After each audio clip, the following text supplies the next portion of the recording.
आज तक चैनल का एक डिबेट कंपटीशन था जहां पर अलग अलग गेस्ट को बुलाया गया था, उसमें मैं भी खड़ा था।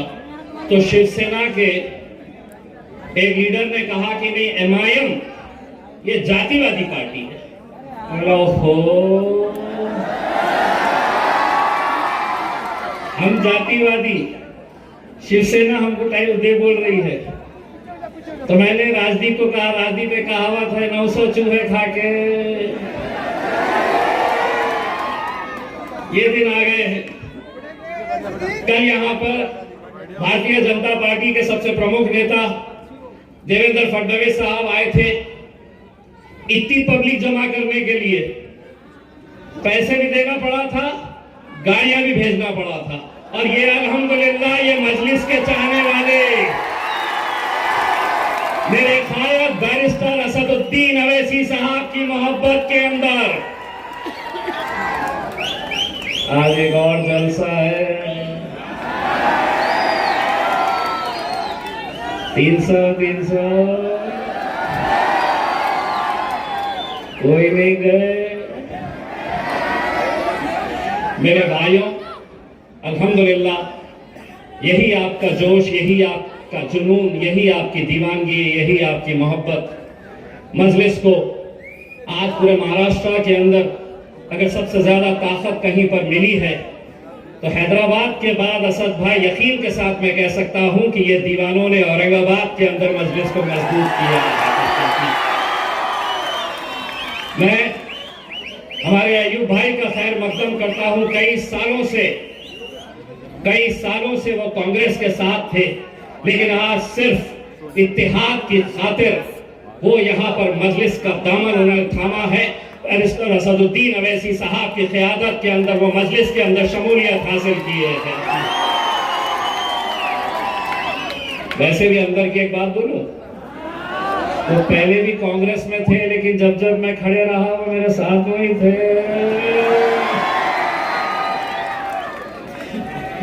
मेरे भाई, आज ये इलेक्शन हम लोगों के लिए बहुत मायने रखता है। वो इसलिए मायने रखता है कि ये क़यादत को खत्म करने के लिए कैसी कैसी साजिशें रची जा रही है, आप अच्छी तरह से जानते हैं।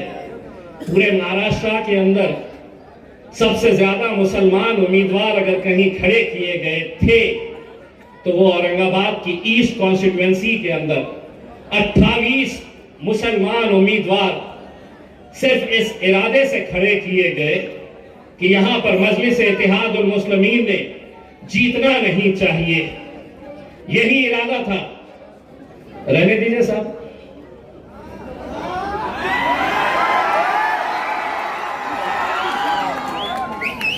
सर, पुलिस वाले हैं, हम उनका शुक्रिया अदा करते हैं, ये अपनी ड्यूटी निभा रहे हैं।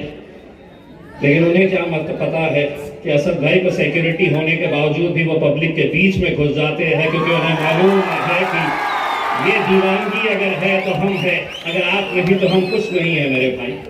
तो जब 28 कोने पे सीटी बजाती 28 अगर उम्मीदवार खड़े किए गए हैं, आप अच्छी तरह से समझ सकते हैं कि इस इरादे के साथ उन्हें खड़े किया गया था। हमने 10 को मनाने के बाद वो वापस तो हो गए, लेकिन अब भी मेरे खिलाफ 15 ऐसे उम्मीदवार खड़े किए गए हैं। मेरा ईवीएम मशीन के ऊपर 6ठा नंबर है, यानी कि आपको जब वोट डालने के लिए जाना है तो 6ठे नंबर के ऊपर आपको मोहर लगानी है, 6ठे नंबर के ऊपर आपको बटन दबाना है। एक साजिश और कैसी की गई है, 7वें नंबर के ऊपर मजलिस इत्तेहाद और मुस्लिमीन से मिलता जुलता हुआ नाम है, ऑल इंडिया मजलिस से कोई नाम है।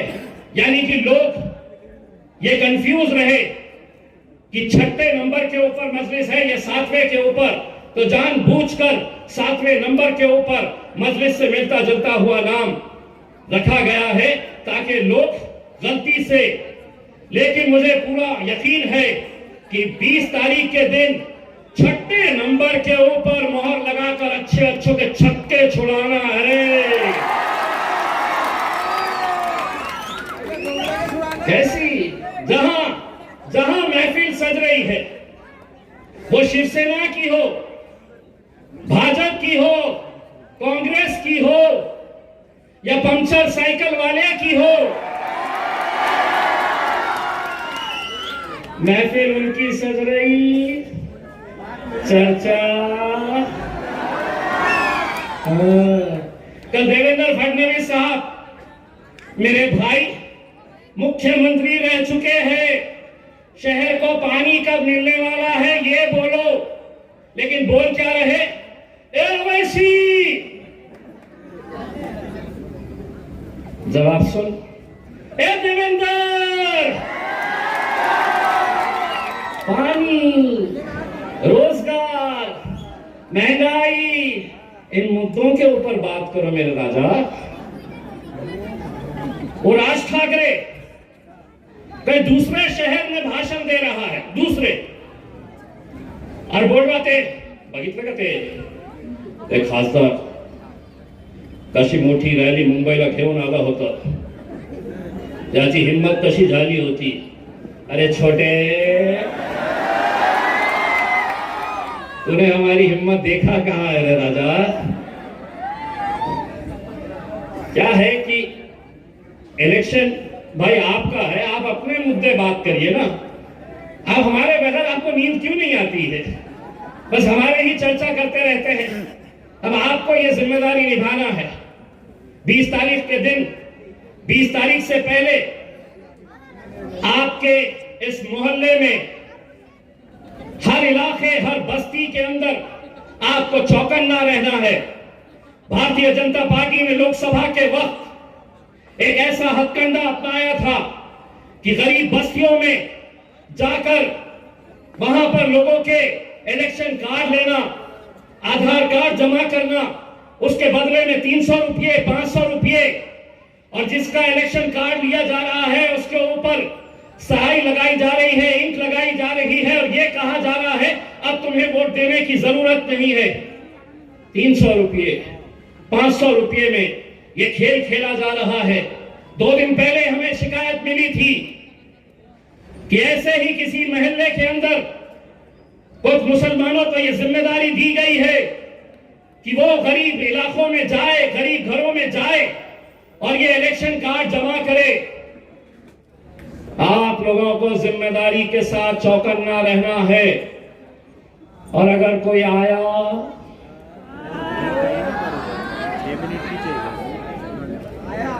तो क्या करना है?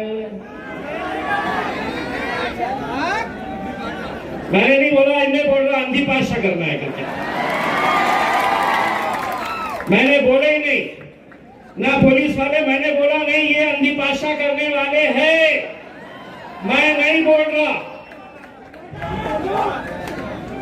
समझते थे कि साहब असद भाई मेरी हालत तो ऐसी हो गई है कि जहां पर कुछ हो रहा इम्तियाज जलील, तो मैं लोगों से ये कहता हूं मैं पत्थर हूं, मेरे सर पर ये इल्जाम आएगा, आईना कहीं पर भी टूटे मेरा ही नाम आएगा। जहां बोले इतने कम सीट क्यों लड़ाए, ज्यादा लड़ाए तो बोले इतने कहीं क्यों लड़ा रहे, कम लड़ाए तो बोले कुछ तो भी हो गया। और लोग ये समझ रहे कि जिंदगी भर बस मेरे को टिकट मिलते रहना, नहीं मिलता भाई। अगर ये आवाम के दिल में से जिस दिन उतर जाएंगे तो असद साहब मुझे भी टिकट नहीं देंगे। लोगों के दिलों को जीतना पड़ता है, तब जाकर आपको ये मुकाम हासिल होता है। दिए हैं हमने,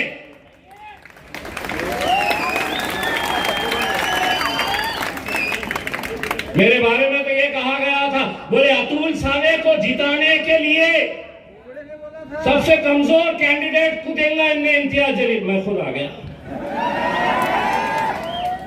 सबसे कमजोर कैंडिडेट। मेरे भाई, आज महाराष्ट्र के हालात क्या है, मुल्क के हालात क्या है, ये आप लोगों की मोहब्बत थी।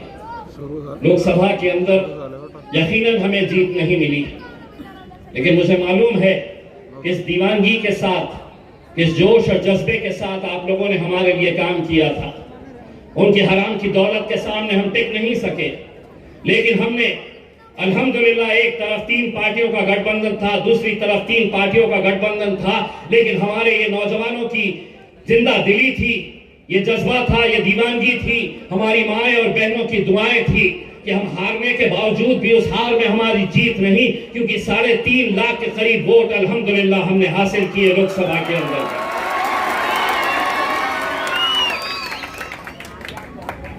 पैसे देके खड़े किए गए, रिक्शा चला रहा, सब्जी बेच रहा,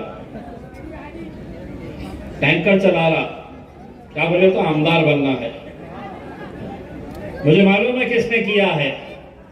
साले साहब, लगा लो कितना पैसा लगा सकते हो, किस किस के ऊपर लगा सकते हैं, लगा लो। हुआ यह है कि लोकसभा के वक्त ये कितने ऐसे नौजवान हैं जिन्होंने अपने घर में रंग लाकर रखा था कि हम नतीजा आएगा तो हम जश्न मनाएंगे। मैंने अभी 2 दिन पहले हरसूल के एक छोटे से बच्चे का किस्सा सुनाया। नीचे एक छोटी सी प्लास्टिक की थैली के अंदर हरा रंग रखा, एक झंडा अपने तकिए के नीचे रखा और अपनी मां से कहा कि सुबह जल्दी उठाना, मुझे इम्तियाज जलील की जीत का जश्न मनाना है। लेकिन अल्लाह को कुछ और मंजूर था मेरे भाई। यकीनन अल्लाह के बगैर, अल्लाह की मर्जी के बगैर पत्ता भी नहीं हिलता है। अगर उसने हमारी हार लिखी थी तो कहीं ना कहीं आगे कुछ ना कुछ बेहतर लिखा होगा।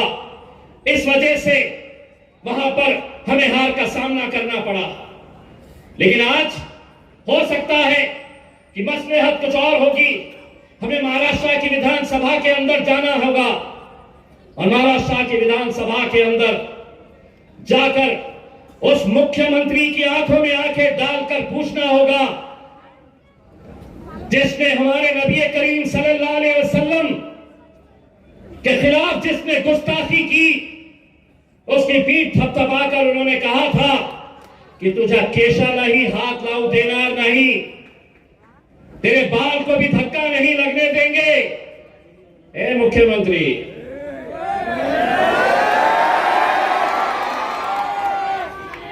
जिस रामगिरी के बारे में तुमने ये कहा था कि तेरे बाल को भी धक्का नहीं लगने दूंगा, वो पहले से ही टफला है। नो बाल ऑन हिज हेड। अब बोले मेरे को हराने के लिए भाजपा के बड़े बड़े नेता आने वाले हैं। क्यों आने वाले हैं? क्योंकि उन्होंने आम खास का मंजर देखा, मेरे अकबर बादशाह का मंजर देखा। मेरे को एक भाजपा वाले ने पूछा, ए तुम्हारे पास इतने आ कहां से जाते?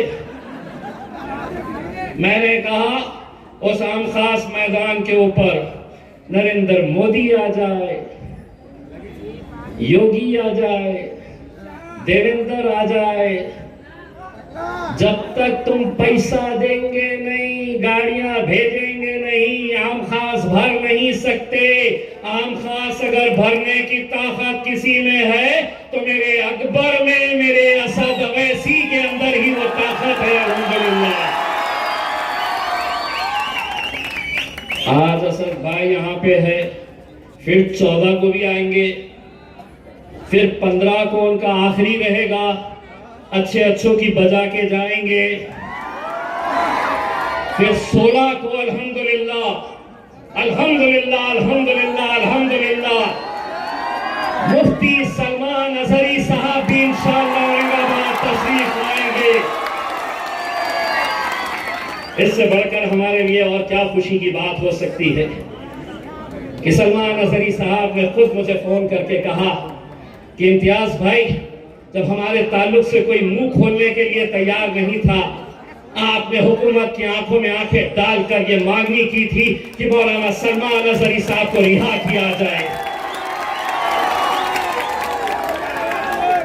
16 को मुफ्ती सलमान अजहरी साहब और 17 को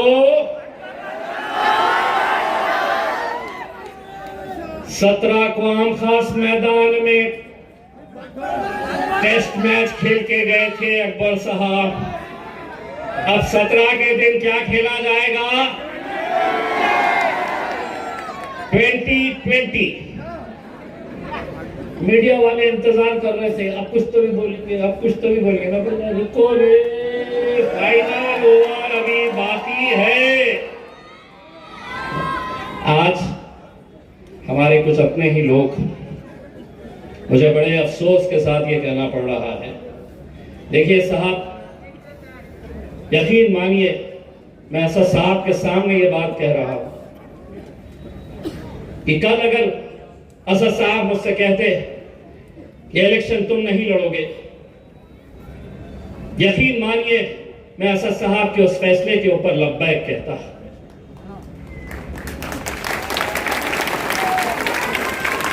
मैं कतई अपने मजलिस के खिलाफ मुखालिफत नहीं करता, और जो लोग आज मुखालिफत कर रहे हैं, जो लोग महफिलें सजाकर मेरे बारे में रोज रात में होटलों में चौराहों पर बैठकर जो बुराई कर रहे हैं, सुनो जरा संभल कर अपनों से हमारी बुराई करना। जिसे तुम जाकर सुनाते हैं वो हमें सब आकर बताते हैं। और अगर सीखना किसी को है, आप मजलिस के साथ जुड़े हैं, कई सालों के साथ हमारे कितने ऐसे नौजवान जुड़े हैं, यहां पर सेंट्रल की सीट के ऊपर अल्हम्दुलिल्लाह नासिर सिद्दीकी साहब को टिकट दिया गया। दावेदार और भी लोग थे, जिसमें समीर साजिद बिल्डर भी था, लेकिन जब नासिर सिद्दीकी को दिया टिकट तो समीर साजिद ने कहा कि सदर का फैसला है, मैं लब्बैक कहता हूं। क़यादत ऐसे खड़े होती है मेरे भाई। हम कब तक ऐसे ही एक दूसरे के ऊपर इल्जाम लगाते रहेंगे? महाराष्ट्र के अंदर जिनको टिकट नहीं दिया गया, मेरे ऊपर ये इल्जाम लगाए जा रहे, लेकिन मैं मजलिस इत्तेहादुल मुस्लिमीन का एक अदना सा सिपाही हूं, बैरिस्टर असदुद्दीन अवैसी साहब का एक अदना सा छोटा सा सिपाही हूं, जो उनके हुक्म के हिसाब से काम करता है। असद साहब ने कहा अगर हम 16 सीटें लड़ेंगे तो हम 16 सीटें लड़ेंगे, लेकिन कई ऐसी जगह है जहां पर हमारे उम्मीदवारों ने इंडिपेंडेंट फॉर्म भर दिए हैं। कई ऐसे हैं जिन्होंने डुप्लीकेट फॉर्म बनाकर नकली सिग्नेचर मार के परवनी के अंदर फॉर्म भरा गया है। हमने उस शख्स के खिलाफ एफआईआर दर्ज कराए हैं। मेरे भाई, आप लोगों को बस इतना कहना चाहूंगा कि 20 तारीख के दिन अगर हम अपना वोट बांट दिए, अगर हमारा वोट तकसीम हो गया, तो आप समझ लीजिएगा कि जितने भी वोट किसी दूसरे जमात को जाएंगे, दूसरी पार्टीज को जाएंगे, तो आप ये समझ लीजिएगा कि वो direct vote Bharatiya Janata party की मदद के लिए, भारतीय जनता पार्टी को वो वोट जाएगा। अगर हम मुत्तहिद रहे, अगर हम एक ताकत बनकर खड़े रहे, यकीन मानिए दुनिया की कोई ताकत नहीं हरा सकती है हमें, बशर्ते हम सबको एक प्लेटफॉर्म के ऊपर आना है। बहुत सारे लोग अपनी तो पतंग है, पतंग उड़ती कैसा है? अरे मांझा लगता ना,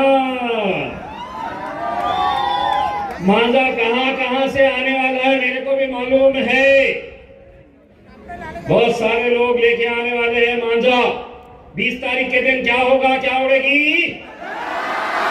कैसे उड़ेगी? बस आप लोग 20 तारीख के दिन अपनी जिम्मेदारी समझिए, हमारी माँ बहनों को ये जिम्मेदारी दीजिएगा कि सवेरे फजर की नमाज पढ़ने के फौरन बाद वो पोलिंग बूथ के ऊपर आ जाए। और अगर हमारा वोटिंग परसेंटेज अगर हम नहीं बढ़ा सके, तो मेरे भाई मैं आज ही आपको बता सकता हूं, अगर हमारा वोटिंग परसेंटेज नहीं बढ़ा तो यकीन मानिए वहां पे जिस तरीके की साजिशें हो रही है, हम नहीं जीत पाएंगे। हम नहीं जीत पाएंगे अगर हमारे इलाकों के अंदर हम 75%, 80% तक अगर हमारा वोटिंग नहीं लेकर गए, एक एक शख्स की ये जिम्मेदारी है। वरना हमें बड़ा अफसोस के साथ ये कहना पड़ रहा है, लोकसभा के ऐसी कई इलाके थे कि जहां पर 52%, 54%, 55% वोटिंग हुई है।